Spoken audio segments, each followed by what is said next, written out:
Elder Bednar, appreciate you taking the time. Thanks for joining us today. Thank you. It's a privilege to be here. So 10 years ago, you gave a talk called Sweep the Earth as with the Flood, and you basically invited the members of the church to use the inspired tools of social media to share the gospel online. You mentioned we as members being authentic, posting everyday messages about how the church, how the gospel has changed their lives. Is there anything that you would say that we need to focus on as members as far as what to post, or just general messages of the church? I wouldn't prescribe what people ought to do. I think as we focus on the work of proclaiming the gospel, we emphasize just be normal and natural. If an individual or a family would consider just their normal, natural routine, what's something that they would be interested in posting and just sharing? It doesn't have to be a gospel message. We are the gospel message. I think it could help people to understand that what we do is much more important than what we may write or say. So some of the very normal things that we do, it may be that someone would simply highlight one aspect of a family home evening. And it might be that a young child would be giving a lesson. Now, we all think that's normal. That's abnormal. In a home, to have a child taking the lead in providing some instruction.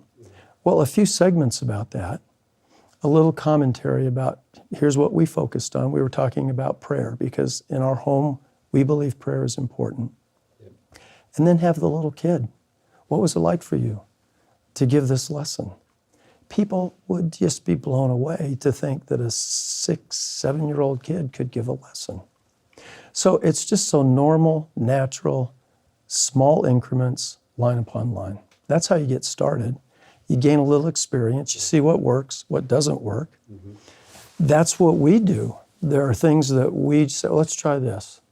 Well, that didn't work very well, but you learn something about what your next episode will be. So I would just invite people to be prayerful. Consider the normal, natural flow of your life. And what can you do about your life, about your family, about your children that highlights the gospel, but it's not an in-your-face, overt, come have the missionaries come to your home. Just live the gospel. Let some of that be in your social media posts, and it will create a curiosity. We live a distinctive lifestyle. And if we just have natural elements of that lifestyle, some folks are going to find that pretty interesting. I think the light that will be associated with the messages that come from authentic disciples of the Lord Jesus Christ will become ever more attractive in a world where people will use these tools to enhance the darkness. The light will shine ever brighter. We start to feel inadequate or insecure. Are we going to do it well? Are we going to say it doctrinally? Are we going to make a mistake? What advice do you have for those of us who feel those insecurities and that inadequacy to share the gospel? Well, number one, I'm not sure that this is the avenue for proclaiming, every element of the doctrine. Right. So I think to keep it pure, if we keep it pure, we keep it simple. It's easy to do your homework to know that you are expressing it the way the Lord and His servants and His church would want it expressed.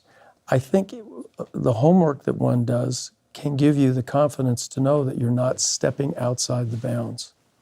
So I think that's the beginning point. The other thing is that the principles of the gospel are really simple, and there's a lot of stuff that we don't know. I think it's almost as important to know what we don't know as it is to know what we do know. So if it's an area where there's some uncertainty about, do we really know this? Don't mess with it. Stick with the simple things that we know. Those can be verified. And then I think all of that uncertainty or that concern can be eliminated. Like that. And I think you've already addressed the other half of that, which is focus less on what to say and more on who you are and sharing how the gospel works in your life. Yeah, if what you're doing, you may recall the talk that President Eyring gave as a member of the Quorum of the 12 early in his service about if you will pray and ask God to help you to see His hand in your life every day. If you do that at the end of the day, he promised, he said, you'll look back and reflect and see how God has reassured, comforted, rebuked, helped you in some way during the course of the day.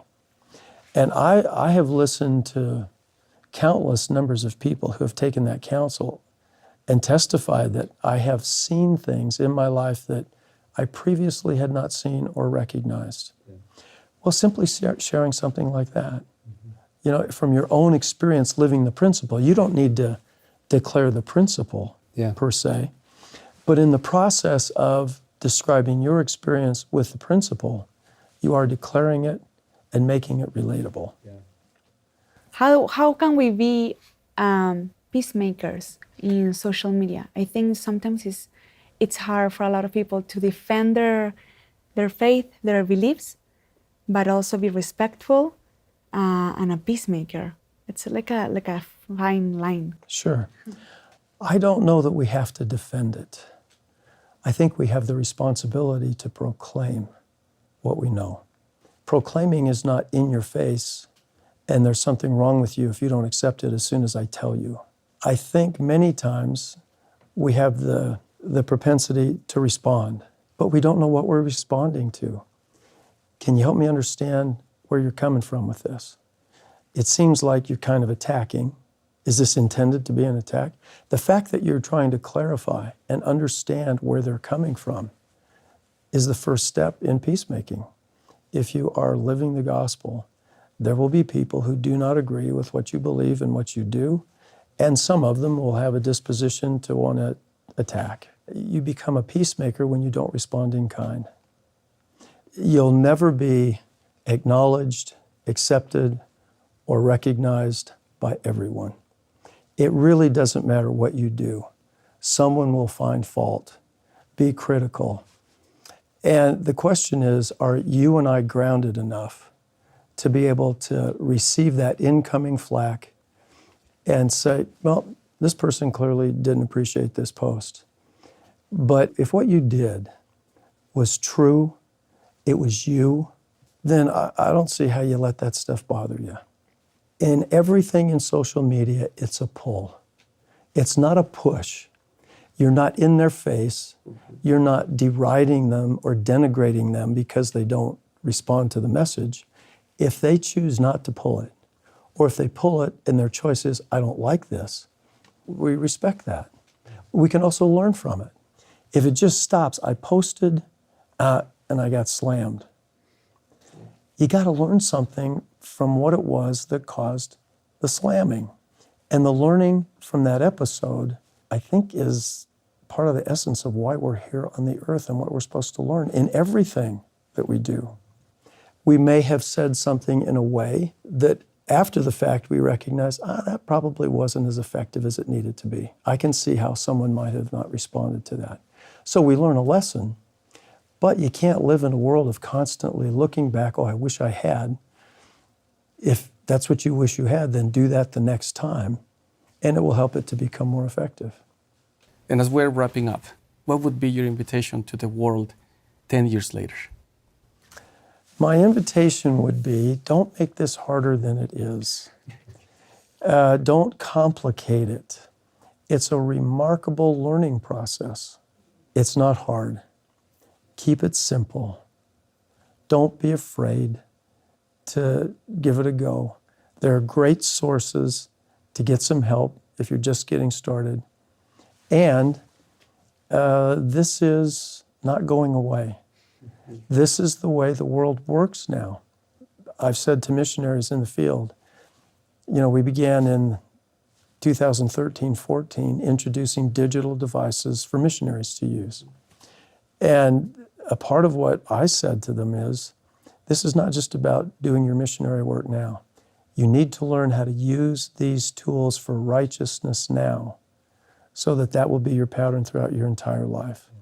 This is how the world communicates, and you need to learn how to do it for righteousness.